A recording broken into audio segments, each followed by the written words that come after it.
Leral TV International am mbir mu bees léegi lañ ko jël seggi xibaar saytu ko doora jàllale amul ci kat morom bu leen di dendale fu mu mën a nekk lum sori ñu daal di dem jëli xibaar bi léegi def ko bëm Leral TV International abonné partagé tey aimé. ci sama discours prestation de serment ma wax joo xamante ne Cheikh Anta Diop moo ko doon wax dafa ne dafa am solo ñu xam ñi ñu jiitu lu ñu réussir ak lu ñu réussirul xam fu ñu jaar te ànd ceeg oyof ndax ñun ñu ngi nekk meññentefu ñoom lu ñu réussir ak lu ñu réussirul ci tubaab dafa ne il est important que nous comprenions les échecs et les succès de nos devanciers, les chemins humbles qu'ils ont poursuivis parce que nous sommes la résultante de tous leurs efforts. Suñu responsabilité ci loolu ci puñ fi nekkee en tant que génération de leaders quel que soit ku nekk say responsabilités au niveau étatique ou politique, c'est de transmettre le flambeau toujours en meilleur état.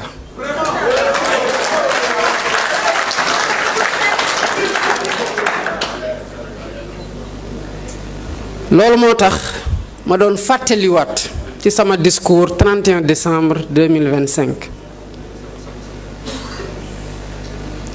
di dalal xelu Sénégalais yi ñi ànd ak man ak ñi àndut ak man ñiy politique ak ñi politikul ñi nekk ci wàllu àdduna ak ñi nekk ci kilifa diine yi li ma yàlla dénk maa ngi koy saytu ak xel gu mat sëkk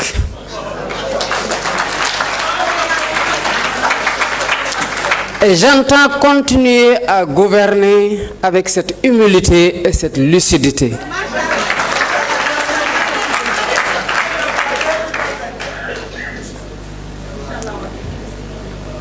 fu ñu jóge ñun ñëpp xam nañu ko ñaanu nit ñu baax ñi ci réew mi ak matugu askanu Sénégal ak njàppandalu yàlla sunu boroom moo ñu may tey ñu am lii ñu am fii tey ay réew yu bari yu nekkoon ci fi ñu nekk tabbi nañ ci guute tey ñu ngi ciy jéem a génn mënuñu ko xel xalaat lay jëriñ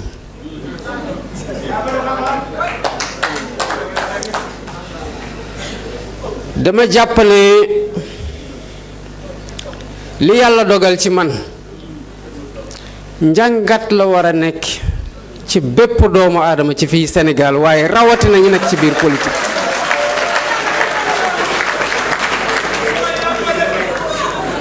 ambition personnelle ku ne mën na ko am ku ne war na ko am ndax ku amul sa ambition personnelle mënoo porter les ambitions d'un État et d'un peuple. mais na utin gi rafet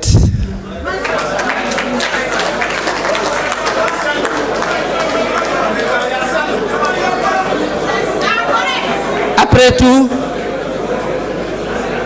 ku fi yëkkati loxo de dama bëgg jiitab sénégalais nga rek te sénégalais yi rek nga mën a jiite kon na utin gi rafet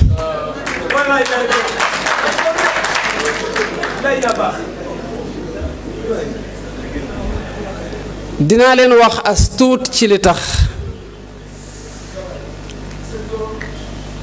ñuy doxalee ni ñuy doxale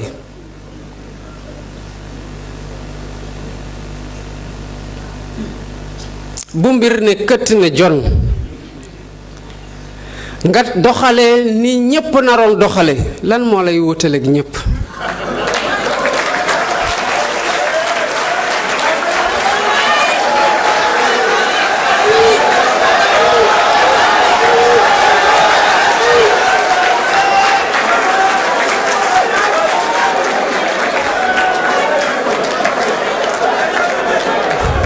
man xam naa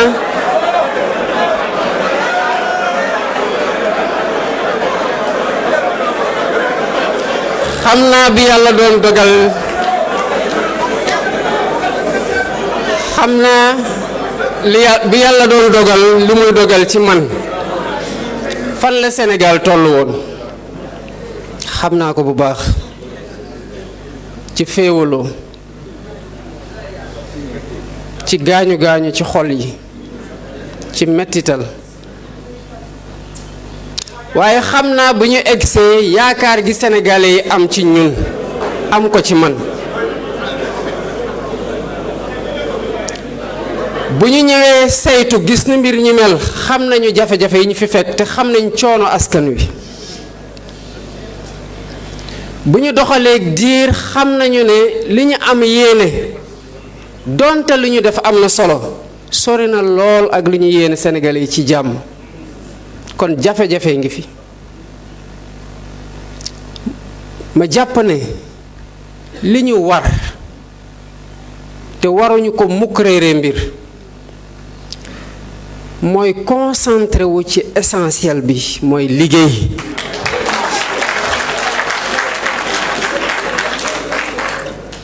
liggéey ànd ak sérénité jàmmal Sénégalais yi politique mënul bañ a ànd ak wax mais mën nañoo débattre dans le respect et la sérénité mën nañu débattre sans une certaine violence parce que nii laa gisee ne bu ñu fi jaaree defar Sénégal keneen man jàpp naa ne yoon wi moo gën a gaaw ci defar Sénégal lan la fi noonoo di uti ak wax gu ñàkk tegin ci diggante ñi bokk langue gi muy langue politique bi daf fi amul yoon te war nañu moytu di ko suuxat man dama jàpp ne que fi ma fekk Sénégal ak coono yi ma gis Sénégalais yi sonn coow waruma am na bés madame la superviseure générale ñëw wax ak man ma ne ko xam naa ne am ngeen lu leen metti waaye muñ la leen ma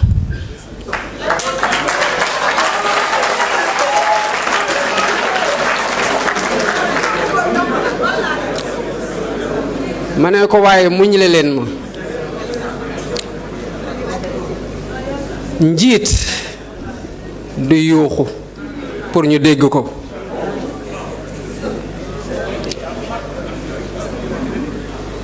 le silence a beaucoup de vertus énormément de vertus rawatina nag boo nekkee ci dëkk goo xam ne bu yëngatoo ñi ñu boot te ñu doyulee leen muy suñu kilifa yi commencé di woote mu wóor la ne seen xel dalul ñu nee la ci yow la ñu yaakaar nooy def lu dul booleeg lu la neex ak lu la metti muñee ko suñu boroom te taxaw ci li lay Sénégalais yi di xaar ci lii laa nekk ci lii laa leen di woo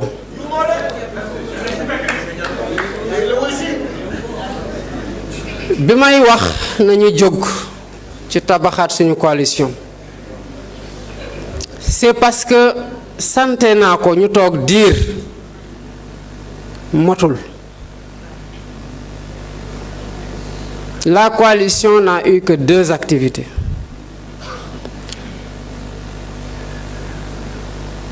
conférence de presse les 100 jours du mandat conférence de presse à la date d'anniversaire du mandat.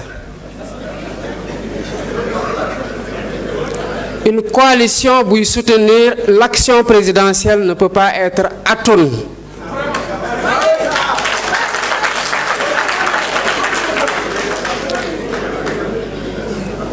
La coalition doit être présente. Moi, dans ma lettre aux alliés que vous êtes,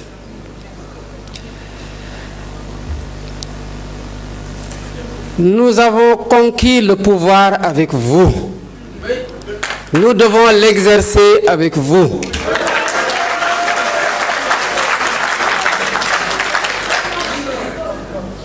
Loolu mooy gor.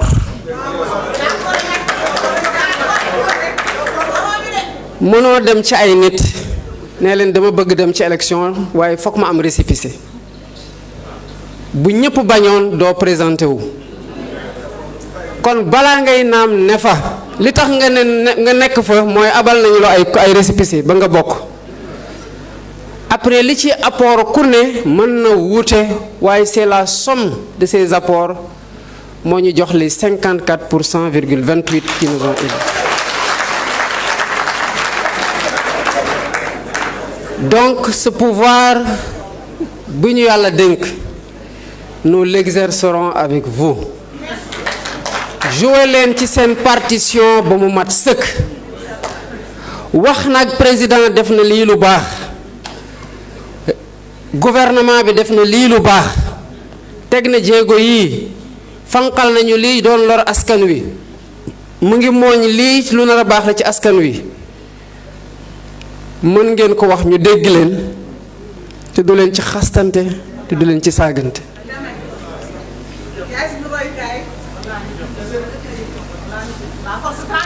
Pour xuloo il faut 2 personnes.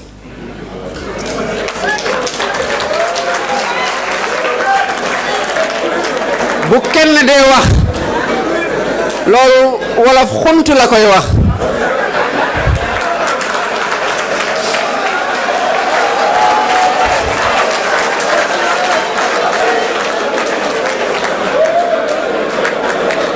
Xuntu nag xuntu mënuñu tere kenn mu xuntu waaye mën nañoo bañ a fekk ci kenn ci xuntu ba mu doon xuloo bu ñuy déconcentré ci li ñu war a nekk di distraire ci li ñu nekk di liggéey.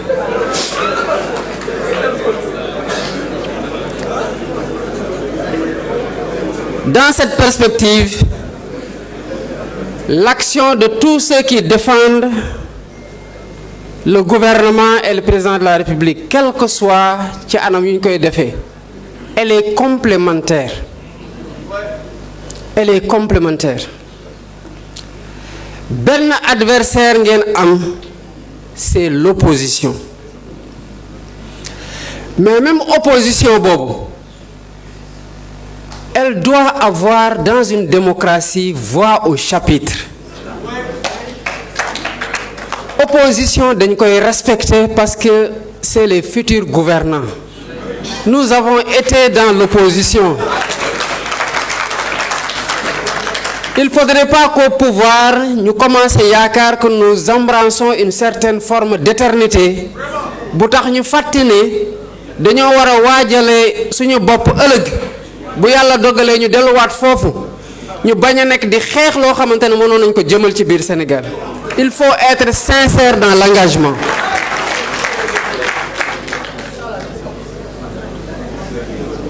Lii moo tax ba ma jàpp ne que le Sénégal ne nous appartient pas, nous les politiques. Il appartient à tous les Sénégalais. Les devanciers, nous leur devons reconnaissance et préservation du legs. Aux générations actuelles, nous leur devons protection ci seeni droit seeni àq ak seeni yelleef pour ñu mën a am la respiration démocratique bu nekk seen idéal bi tax ñuy xeex bu tax ñuy engagé wu. Aux générations qui viennent, nous devons leur préparer un environnement politique, social et économique serein.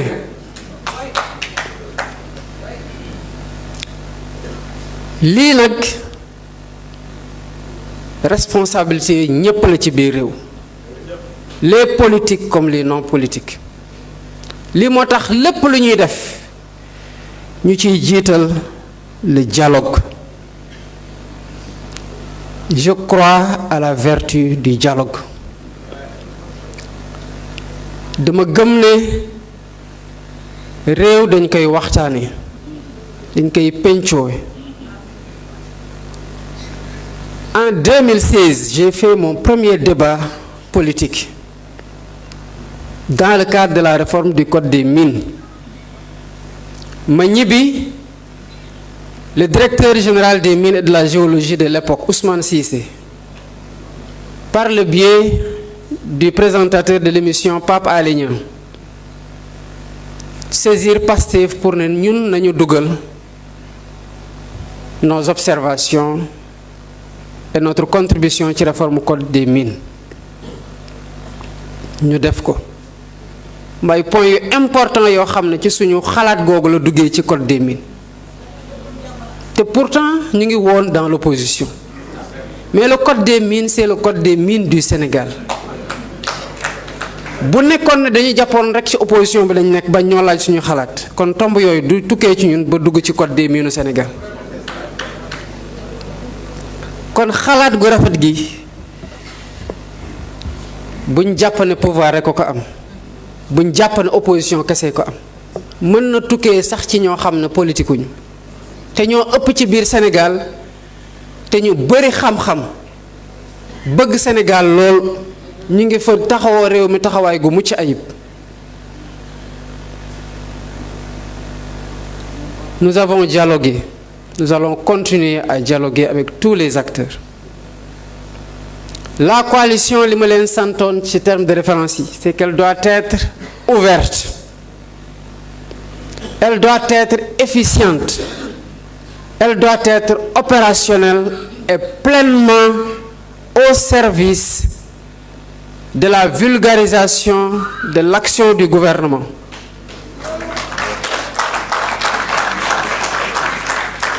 Li ci des mooy déployez-vous pleinement ci tâche yooyu. La coalition doit être structurée pour être opérationnelle. Loolu moo tax ñu ne restructuration.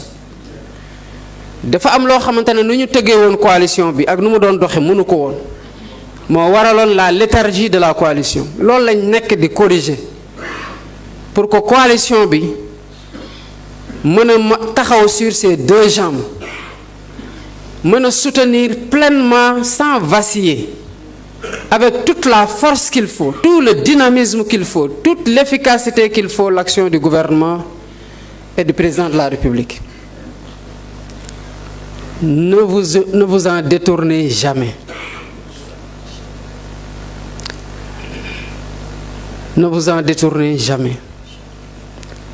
La coalition doit être présente partout. C'est une coalition au pouvoir.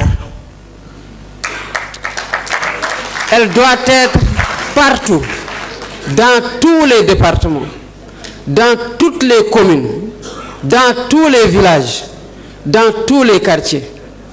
Parce que Sénégalais bu nekk fu mu mën di nekk war na xam ñun ci lan la ñu nekk yan action lañ posé lan mooy suñu gàllankoor ci lu ñu mën ak naka la askan wi di ñu soutenir parce que sans le soutien de ce peuple le gouvernement ne peut rien faire durablement. ci lii lañu leen di woo bu leen ci kenn jëlee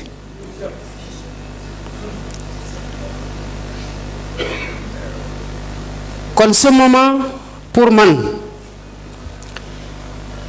c'est un moment particulièrement important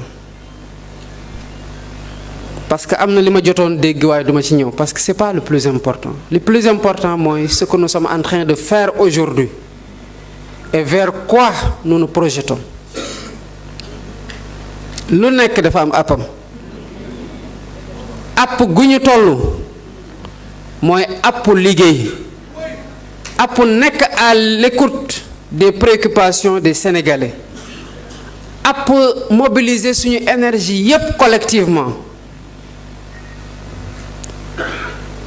pour porter cette aspiration légitime du peuple sénégalais. Loolu mooy l'essentiel. D'autres choses sont importantes et elles sont en train d'être déroulées, mais encore une fois de plus dans la sérénité. Parce que la gouvernance que nous portons est une gouvernance de sérénité. Rien, absolument rien, ne peut nous ébranler.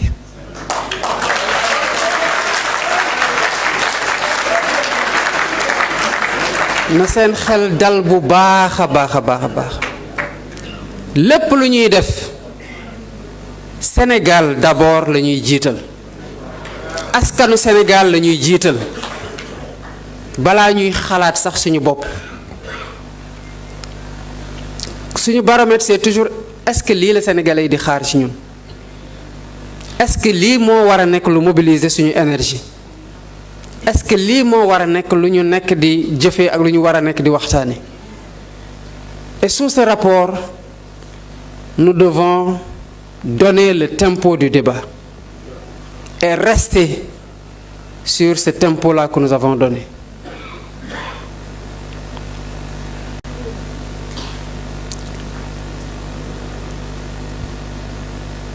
Au-delà de la réaffirmation de ces principes directeurs, de ces orientations que je donne ici aujourd'hui, ce moment était pour moi un moment de reconnaissance. Reconnaissance envers yéen ñëpp ci li ngeen def boobu gisaguma leen boobu maa ngi kaso ci li ngeen def bi ñu génnee ànd xeex ci li ngeen def bi ñu yàlla mayee nguur mu am ñiñ ci nommé ñu ngi liggéey di accompagner l'action de l'État am ñuñ ci nanguwul ñuñ ci nommeegul ñu ngi muñ ànd ceeg sérénité te di continuer loyal et fidèle aux idéaux de cette coalition et de notre projet. kon reconnaissance boobu mënuñu ci ñàkk a wéy man je veux être le gardien de ces valeurs.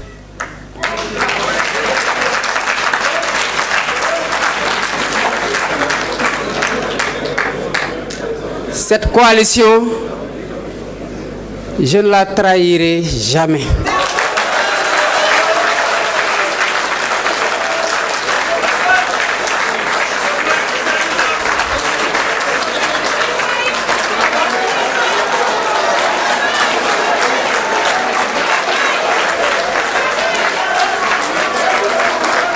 Merci beaucoup.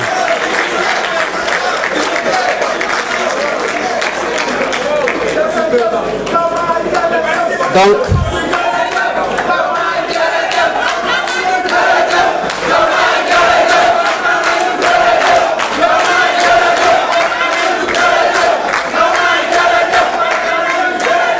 merci beaucoup. Je voudrais terminer par wax leen ñi nga xamante ne j'ai eu l'occasion toog ak ñoom ak ñi nga xamante ne j'ai pas eu l'occasion toog ak ñoom ak ñi nga xamante ne ils sont en train de soutenir mon action et l'action du gouvernement. Vous dire merci.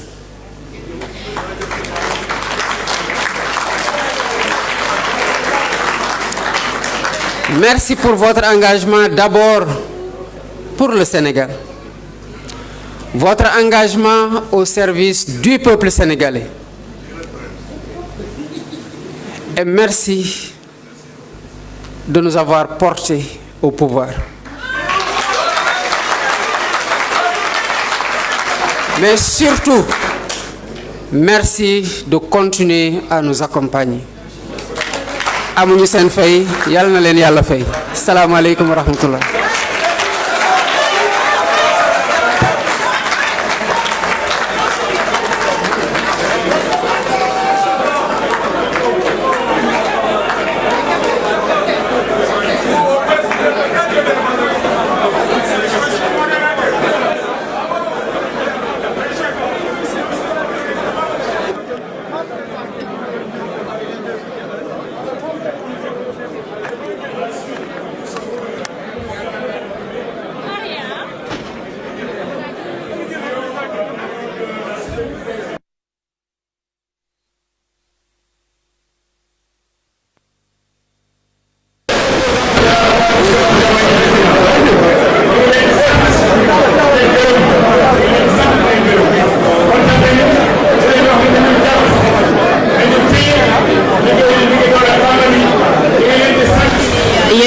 topp à travers nos plateformes donc mu nekkoon AG bi nga xamante ni assemblée générale bu la grande coalition Diomaye président yéen a ngi doon déglu dernière allocution yi nga xamante ne le président de la République Bassirou Diomaye Diakhar Faye wax na ko.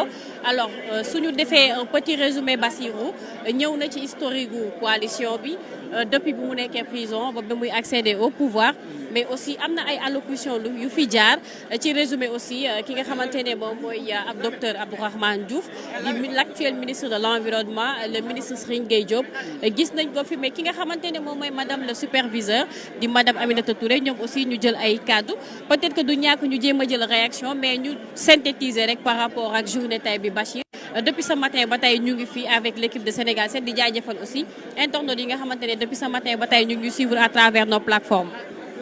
voilà ni nga ko waxee depuis ce matin ñoo ngi fii ànd ak internautes Sénégal 7 sant leen bu baax a baax gërëm leen également ci teewaay bi gis ngeen li fi amoon en terme de discours en terme de représentativité également moom Mimi Touré nekk coordonnateur bi nga xam ne moo jiite la coalition Diomaye président tey jii mu teewoon fi depuis ce matin nekk lu nga xam ne seen génn nañ ko annoncé woon ne le président de la République Bassirou Diomaye Diakhar Faye ñëwee ci bés bi voilà ñëw na amal na fi discours boo xam ne daanaka li ci ëpp laal la mooy wàllum benn récapitulatif dikkaat ci parcours bi nga xam ne def na ko surtout ci li nga xam ni mooy tey la ko yàlla jox di nguur. on a l'impression que ni tey coalition Diomaye dafa fas yéene non seulement mun naa wax ne tey journée bu historique la mooy tey à partir de samedi tey dafay def présence partout muy ci activité muy lépp loo xam ne gouvernement bi daf koy def loolu benn remarque la mais gis nañ ci biir déroulement séance bi ñu ngi wax ne président fu mu ñu joxoon ñu ngi jëm ci ay échéances électorales lu jëm ci wàllu élection locale ak présidentielle yi nga xamante ne moo ngi ñëw